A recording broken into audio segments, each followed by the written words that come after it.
सपूतों के बलिदान से। लोकतंत्र के उत्सव गणतंत्र दिवस के पावन अवसर पर लखनऊ के विधान भवनों के बलिदान से। लोकतंत्र के उत्सव गणतंत्र दिवस के पावन अवसर पर लखनऊ के विधान भवन। नमस्कार, मैं गौरव कुमार पांडे हाजिर हूं सोशल मीडिया पर वायरल खबरों के शो के साथ, जिसका नाम है आज क्या है वायरल। भाई, सोशल मीडिया पर ये वीडियो काफी तेजी से वायरल है और ये कल से वायरल है, कल शाम से। दरअसल वक्त था रिपब्लिक डे का। लखनऊ में बहुत ही भव्य जो है इसका कार्यक्रम हुआ और वहां पर ये इंसिडेंट हो जाता है। दरअसल जैसे ही झंडारोहण होता है उसके बाद राष्ट्रगान होता है, राष्ट्रगान के बाद सभी जो मुख्य अतिथि हैं वो मंच पर आते हैं। उसी दौरान जो है योगी आदित्यनाथ के साथ साथ डिप्टी सीएम के साथ मोहसिन रजा और पहले से ही अपनी कुर्सी के सामने तैनात खड़े दानिश आजाद अंसारी। लेकिन जब वो मंच पर आकर सब बैठने लगते हैं तो दानिश आजाद अंसारी भी अपनी जगह पर जैसे ही बैठने लगते हैं तो तुरंत मोहसिन रजा रोक देते हैं और उसके बाद दोनों के बीच आंखों में कुछ इशारेबाजी होती है और फिर ये घटना घट जाती है। देखिए जरा। अपनी पूरी शान से हमें मिली आजादी वीर सपूतों के बलिदान से। लोकतंत्र के उत्सव गणतंत्र दिवस के पावन अवसर पर लखनऊ के विधान भवन। इस वीडियो को शेयर कर सोशल मीडिया पर कहा जा रहा है कि मोहसिन रजा फोटो खिंचवाने के इतने भूखे हैं कि तमीज से हाथ धो बैठे हैं। दानिश आजाद अंसारी के साथ जो हरकत किया है, कोई और मंत्री होता तो शायद वही जवाब दे दिया जाता, लेकिन दानिश ने लिहाज किया। वहीं कुछ लिखते हैं कि संस्कारी वर्सेस आयातित भाजपाई। एबीवीपी से आकर मंत्री बने दानिश आजाद को नन्ही बच्ची के मौजूदगी में धुर कांग्रेसी से भाजपाई फिर मंत्री रहे। अब हालांकि जो है पूर्व मंत्री बन चुके हैं। मोहसिन रजा ने सोफे से परे धकेला। अल्पसंख्यकों को सरकार के सारे फैसले से दरकिनार किया जा रहा था। अब सरकार के ही अल्पसंख्यक मंत्री दानिश आजाद को भी मंत्री दानिश आजाद और मोहसिन रजा का ये आज वीडियो देखिए। कुर्सी की पूरा नूरा कुश्ती उप मुख्यमंत्री ब्रजेश पाठक और मुख्यमंत्री के सामने हुई। लोग ये भी लिखते दिखे कि मोहसिन रजा की बदतमीजी देखिए, दानिश आजाद अंसारी को कुर्सी से कैसे जबरदस्ती हटा रहा है। यह मोहसिन हर कहीं घुस जाता है। मुख्यमंत्री भी इसको अयोध्या में आरती के दौरान जलील कर चुके हैं, लेकिन बेशरम है। दानिश की जगह कोई और होता तो इनको धकिया देता, लेकिन दानिश ने शराफत दिखाई।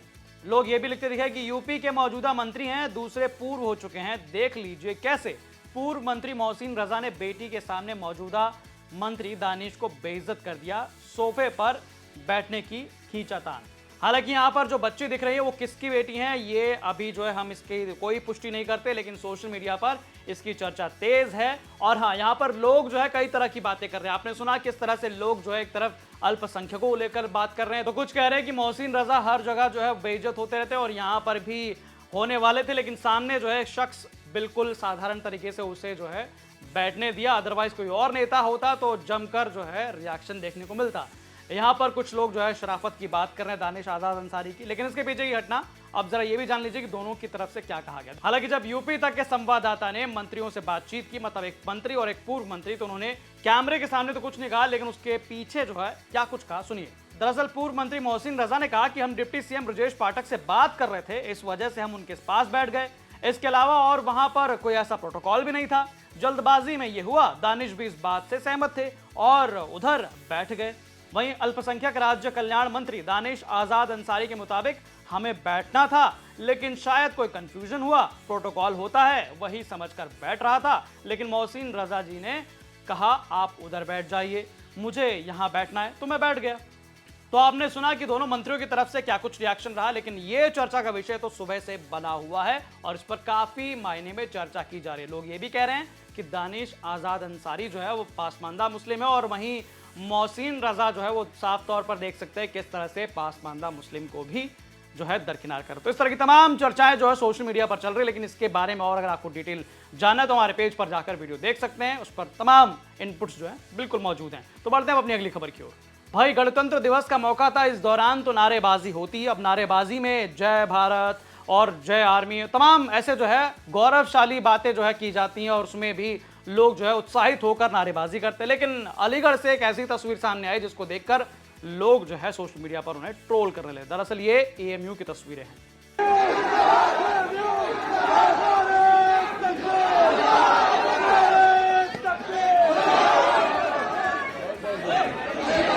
अलीगढ़ मुस्लिम यूनिवर्सिटी में गणतंत्र दिवस पर नारा-ए तकबीर, अल्लाहू अकबर के नारे लग रहे हैं। क्या अलीगढ़ यूनिवर्सिटी शिक्षा का मंदिर है या फिर जिहादियों का अड्डा?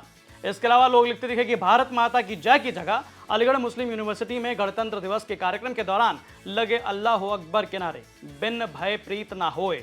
इसके अलावा लोग लिखते दिखे कि अलीगढ़ मुस्लिम विश्वविद्यालय परिसर के अंदर गणतंत्र दिवस के पावन अवसर पर जंग का नारा। आखिरकार क्या संदेश देना चाहते हैं अलीगढ़ मुस्लिम विश्वविद्यालय के छात्र? तो आपने देखा कि तमाम तरीके के लोगों ने सवाल किए कि आखिरकार ये नारे देने की जरूरत क्या थी। अब हालांकि जब जैसे ही ये सोशल मीडिया पर वीडियो वायरल हुआ तो फौरन पुलिस ने संज्ञान लिया और मामले का संज्ञान लेते हुए पुलिस ने कहा, एएमयू का एक वीडियो वायरल हो रहा है जिसमें एनसीसी के छात्र नारेबाजी करते नज़र आ रहे हैं। इस संदर्भ में यह वीडियो यूनिवर्सिटी और उसमें पढ़ने वाले एनसीसी के छात्रों से संबंधित है, जिसके बारे में यूनिवर्सिटी को आवश्यक कार्रवाई करने हेतु संज्ञानित कर दिया गया है। हालांकि पुलिस के रिएक्शन के बाद जो है अलीगढ़ यूनिवर्सिटी की तरफ से भी रिएक्शन देखने को मिला। वहां पर जो प्रॉक्टर है उन्होंने बताया कि एक लड़का नारा दे रहा था जिसका वीडियो वायरल है, उस पर लोगों की आपत्ति आई है, इसको लेकर जांच की जा रही है। तो मतलब अलीगढ़ यूनिवर्सिटी की तरफ से जो है जांच की जा रही है, ऐसा बयान सामने आया है। लेकिन हाँ, सोशल मीडिया पर इसकी चर्चा बेहद जो है की जा रही है। तो भैया इसी के साथ खत्म होता है आज के वायरल खबरों का हिसाब किताब। और जाते जाते सुनिए कि अब यूपी से जुड़े तमाम अपडेट्स आप यूपी तक की वेबसाइट पे पढ़ सकते हैं, जिसका लिंक जो है वो डिस्क्रिप्शन बॉक्स में दिया गया है। और तमाम ऐसे वीडियोस और अपडेट्स देखने के लिए आप देखते रहें यूपी तक। नमस्कार।